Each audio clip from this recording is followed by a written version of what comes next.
दोस्तों, किसी ने बड़े कमाल की बात कही है कि इस दुनिया में कोई आपके हाथ से छीन कर ले जा सकता है, लेकिन आपके नसीब से छीन कर नहीं ले जा सकता। दोस्तों, आज की कहानी बड़ी विशेष और ज्ञानवर्धक है।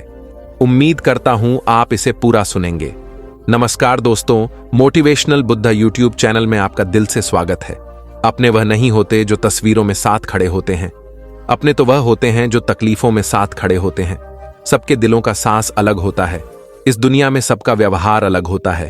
आंखें तो सबकी एक जैसी ही होती हैं, पर सबका देखने का अंदाज अलग होता है।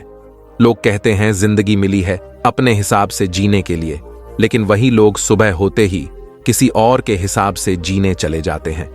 दिमाग कहता है कि लोगों के साथ वैसा ही व्यवहार करूं जैसा वह हमारे साथ करते हैं, लेकिन फिर दिल कहता है कि अगर हम भी उनके जैसे बन गए तो उनमें और हम में फर्क क्या रह जाएगा।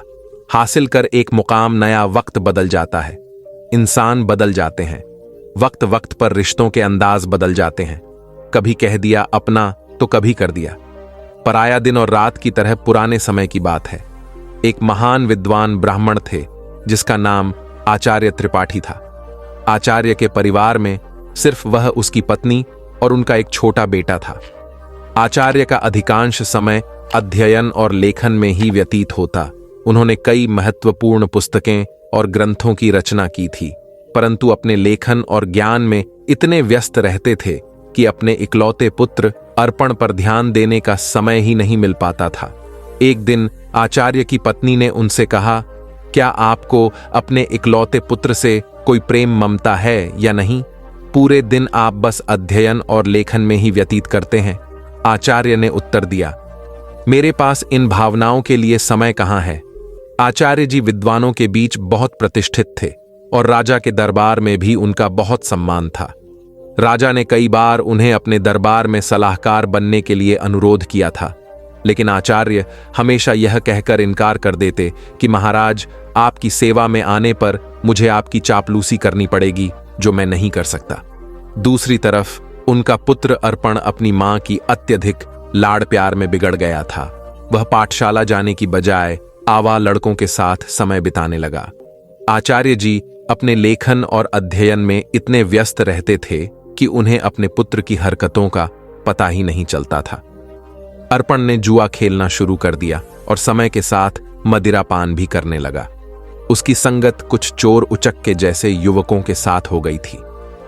एक दिन की बात है, अर्पण अपने चोर दोस्तों के साथ मंदिर में चोरी करने के लिए जाता है, और जब वह तीनों मंदिर में सौरी कर रहे थे, तभी एक पहरेदार ने उन तीनों को सौरी करते हुए पकड़ लिया और उसे पकड़कर सीधे राजा के पास ले गए और बोले, महाराज, यह लड़के मंदिर में चोरी करते हुए पकड़े गए हैं और इनमें से एक आचार्य जी का पुत्र अर्पण है।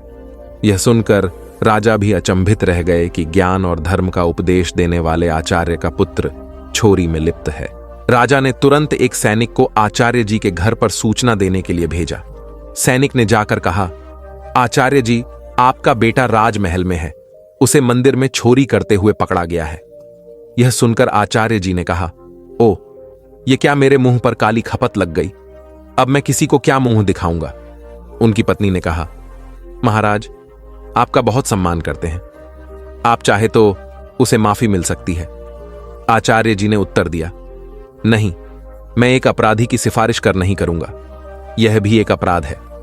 उसकी पत्नी ने धमकी दी, अगर आप राजा के पास नहीं जाएंगे तो मैं अपनी जान दे दूंगी।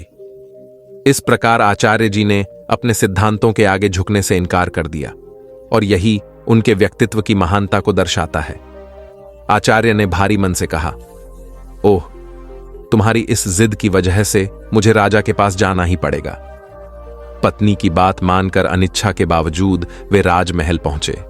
दरबार में उन्होंने राजा से निवेदन किया, राजन, मेरा पुत्र अभी नाबालिग है, उसे क्षमा कर दीजिए।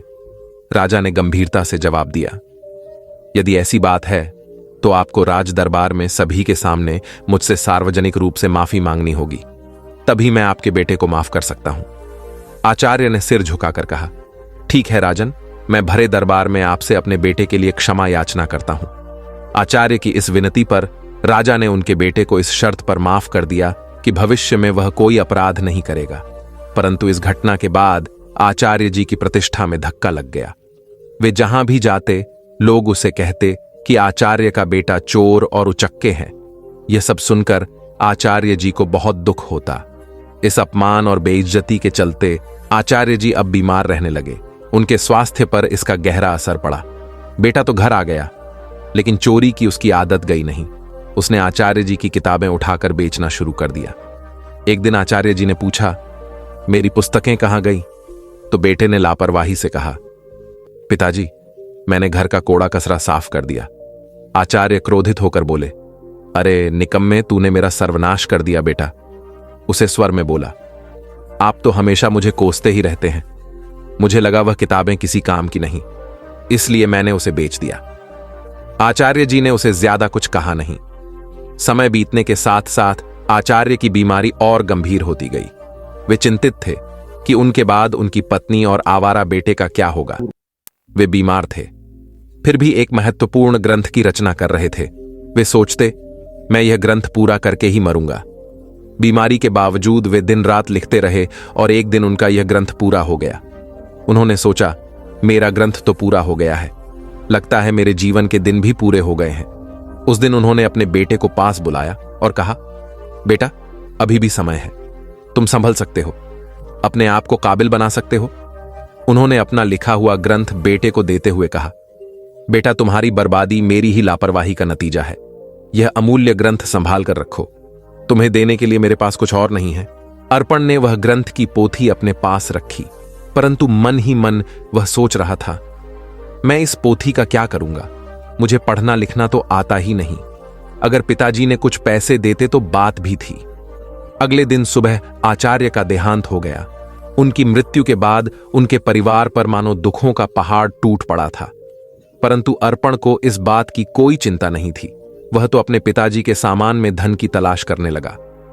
पिताजी ने मेरे लिए एक कोड़ी भी नहीं छोड़ी। अर्पण निराश होकर बैठ गया। कुछ समय और बीता तो मां बेटे की हालत इतनी खराब हो गई कि खाने के भी लाले पड़ने लगे। एक दिन मां ने तंग आकर बेटे से कहा, बेटा, कुछ काम धंधा करके लाओ, नहीं तो हम भूख मर जाएंगे। अर्पण ने उदास मन से जवाब दिया, मां, मुझ जैसे अनपढ़ और बदनाम को कौन का देगा? यह सुनकर मां ने सोचा, क्यों ना मैं राजा के पास जाऊं। मेरे पति का राजा बहुत सम्मान करते थे, शायद वह हमारी मदद कर दे।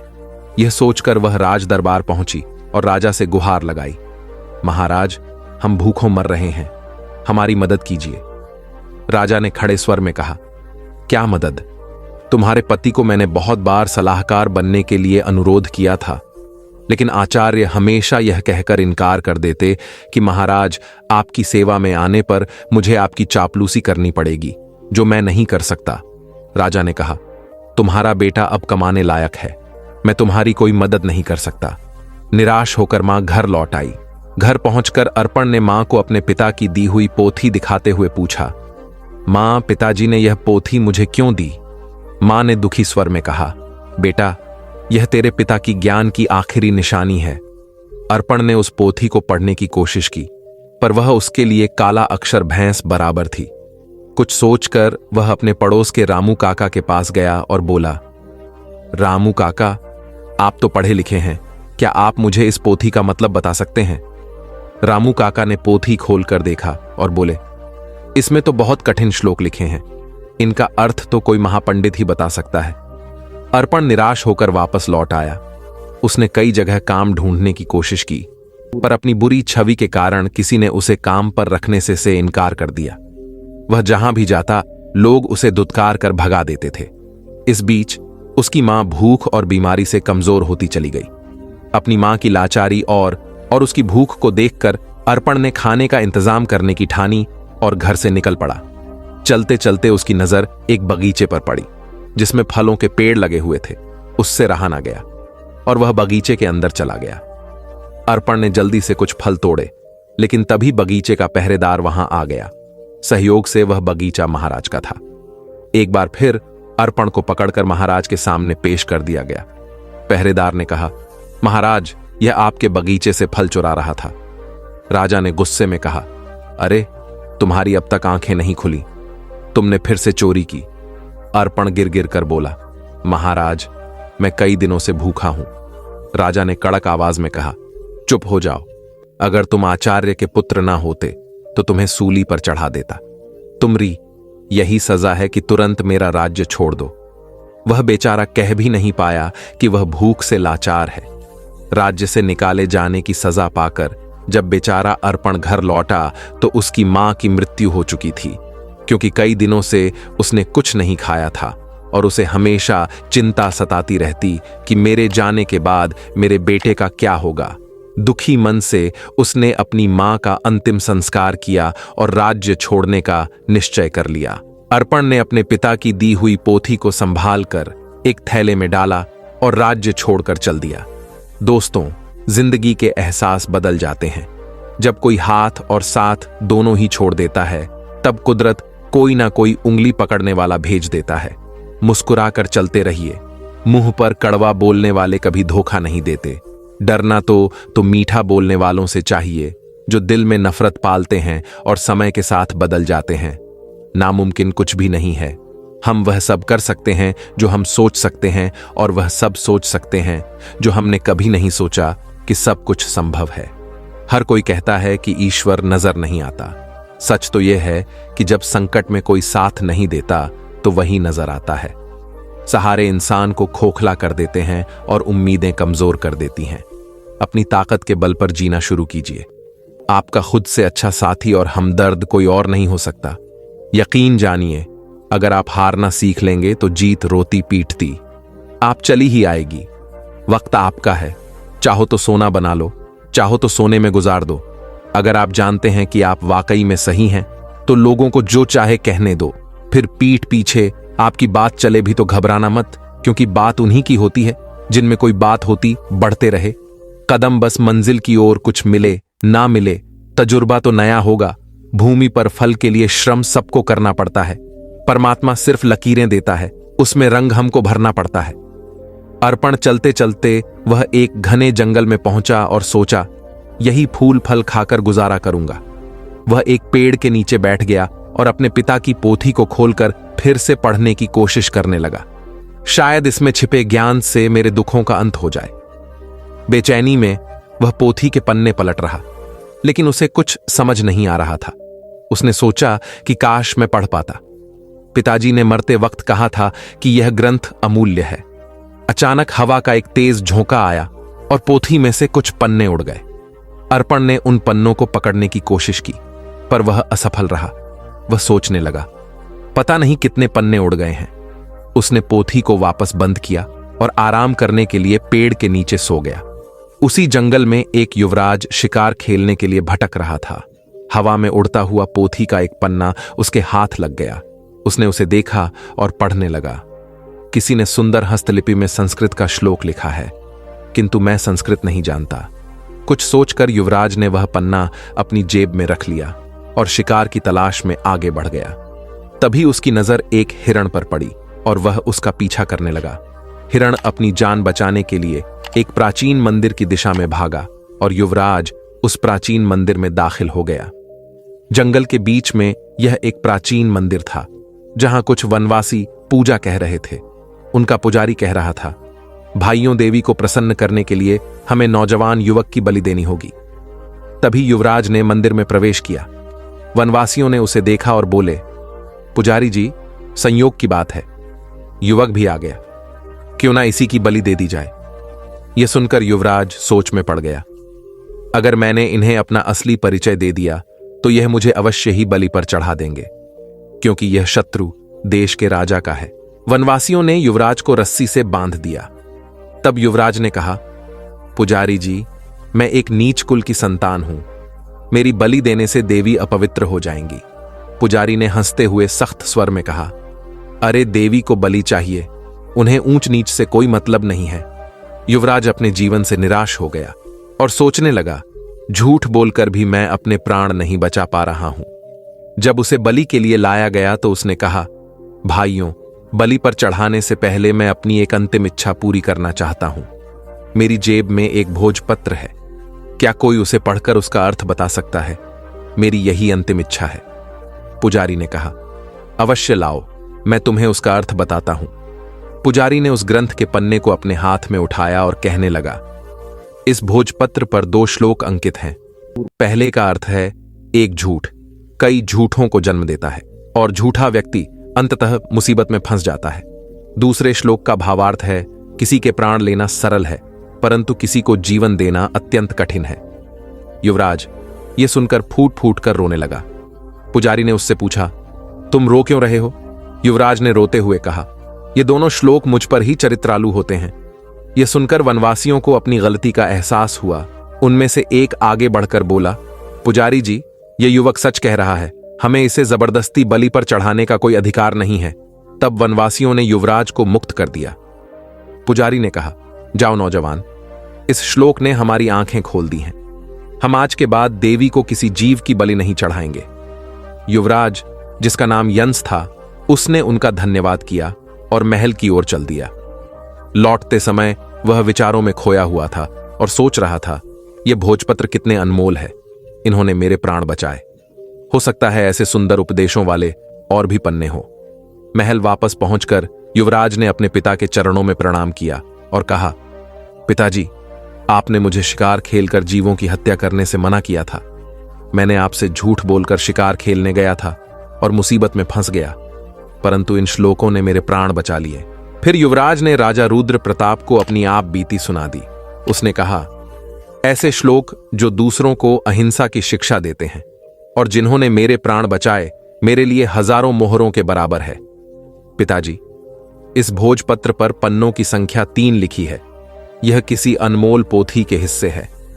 राजा रुद्र प्रताप ने यह सुनकर अपने कुछ सैनिक को बुलाया और उन्हें भोजपत्र दिखाते हुए आदेश दिया, जो भी ऐसे श्लोकों से सजे भोजपत्र खोज कर लाएगा, उसे ऊंचा पद और पुरस्कार भी दिया जाएगा। दूसरे ओर आचार्य जी का बेटा अर्पण महीनों जंगलों में भटकता रहा। भटकते भटकते वह राजा रुद्र प्रताप के राज्य में आ पहुंचा। नगर में आकर भी उसने कई लोगों से सहायता मांगी, परंतु हर कोई उसे दुत्कार कर भगा देता था, क्योंकि इतने दिनों से भटकते भटकते अर्पण एक भिखारी जैसा दिखने लगा था। एक दिन की बात है, भूखा प्यासा अर्पण राजमहल की तरफ से निकल रहा था और उसे जोर की भूख लग रही थी। वह सोचने लगा कि अब भूख के मारे उसकी जान निकली जा रही है। तभी अचानक राजमहल की रसोई से खाने की महक उसकी नाक में आ गई।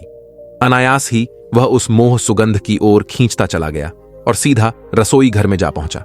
वहां जाकर उसने रसोइये से कहा, भाई, मुझे 2 रोटी दे दो, बहुत भूखा हूं।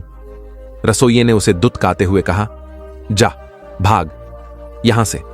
लेकिन अर्पण की भूख इतनी बढ़ चुकी थी कि उससे सहन नहीं हो रही थी। उसने मौके का फायदा उठाकर रसोइये से नजरें बचाई और 2-3 रोटियां उठाकर अपने थैले में डाल ली। दुर्भाग्य से रसोइये की नजर उस पर पड़ गई। उसने अर्पण का हाथ पकड़ लिया और गुस्से में बोला, अरे रोटी चोर, चल, तुझे महाराज के सामने ले चलता हूं। अर्पण भूख के कारण चल भी नहीं पा रहा था और रसोइया उसे खींचता हुआ महाराज के पास ले गया और बोला, महाराज जी, ये भिखारी लड़का राजमहल की रसोई में घुस आया और यहां से रोटियां चुराई हैं जो इसके थैले में है। महाराज ने सिपाहियों को आदेश दिया, इस भिखारी के थैले को उल्टा कर दिया जाए। एक सिपाही आगे बढ़ा और अर्पण का थैला छीना और उसे उल्टा कर दिया। थैले से रोटियों के साथ साथ वह ग्रंथ भी निकल आया जो अर्पण के पिता ने लिखा था। उसी समय युवराज भी वहां से गुजर रहे थे, तो ग्रंथ को देखते ही युवराज की आंखें चमक उठीं। उसने तुरंत ग्रंथ को उठा लिया और खुशी से चिल्ला उठा, अरे, यह तो वही अनमोल पोथी है जिसकी हमें महीनों से तलाश थी। फिर युवराज ने अर्पण की ओर देखा और आदरपूर्वक अपने सिपाही को कहा, इस धनवान लड़के को सम्मान से बिठाया जाए। फिर उस लड़के को एक सिंहासन पर बैठाया गया। फिर युवराज ने पूछा, भाई, तुम्हारा नाम क्या है? लड़के ने कहा कि मेरा नाम अर्पण है। युवराज ने कहा कि इतनी अनमोल संपत्ति होने के बावजूद भी तुम भीख मांग रहे हो। मैं इस पोथी के लिए तुम्हें 5000 स्वर्ण मुद्राएं देने को तैयार हूं। अर्पण यह सुनकर एकदम असंत रह गया और बोला, क्या कहा? 5000 स्वर्ण मुद्राएं कम नहीं है महाराज। मैं सोच रहा था कि लाखों की संपत्ति रखते हुए भी मैं भूखा मर रहा था। फिर उसने कहा, मित्र, इस पोथी के वचनों ने सदा मुझे पतन के गड्ढे में गिरने से बचाया है और मेरे प्राणों की रक्षा की है, लेकिन मेरी आंखें बार बार ठोकर खाकर भी नहीं खुली। युवराज ने पोथी खोली और अर्पण को पहले और दूसरे पन्ने की श्लोक सुनाने लगा। उसने लिखा था कि अविद्या सारे कपटों की जननी है और संकटों में ही अपने और पराई की पहचान होती है। अर्पण ने कहा, सचमुच अविद्या ने ही मुझे दर दर का भिखारी बना दिया। अगर मैंने बचपन में ही विद्या ग्रहण की होती तो आज मैं भी अपने पिता की तरह एक विद्वान होता। युवराज ने कहा, भाई अर्पण, अपनी पोथी का यह मूल्य स्वीकार करो। और यह कहते हुए उसने स्वर्ण मुद्राओं की थैली अर्पण को थमा दी। अर्पण ने थैली को हाथ में लेते हुए कहा, अब मैं धन का बोझ कहां उठाता फिरूं। इस धन को मैं गरीब बच्चों की अविद्या दूर करने के लिए लगाऊंगा। युवराज ने कहा, मित्र, अब तुम एक भिखारी नहीं रहे, तुम तो अब महान धनवान हो गए हो। अर्पण सोच रहा था, काश यह समझ मुझे बचपन में ही आ गई होती तो शायद मेरे माता पिता आज यहां होते। इसके बाद अर्पण ने वह धन ग्रहण किया और उसने उस धन से गरीब बच्चों के लिए एक पाठशाला बनवाई और खुद भी विद्या प्राप्त करने लगा। दोस्तों, किसी ने बड़े कमाल की बात कही है कि हौसला ना हार गिरकर। ए मुसाफिर, अगर दर्द यहां मिला है तो दवा भी यहीं मिलेगी। दोस्तों, जीवन में जो होना है वह होकर रहेगा। यह कहानी सिखाती है कि अगर आपकी बुराइयां आप पर हावी हो गईं तो आपका अंत निश्चित है। इसलिए बुराइयों को अपने ऊपर हावी मत होने दो। इस कहानी को सुनने के लिए धन्यवाद दोस्तों। मिलते हैं अगली वीडियो में एक नई सीख के साथ। खुश रहिए, अपना ख्याल रखिए। धन्यवाद। नमो बुद्धा।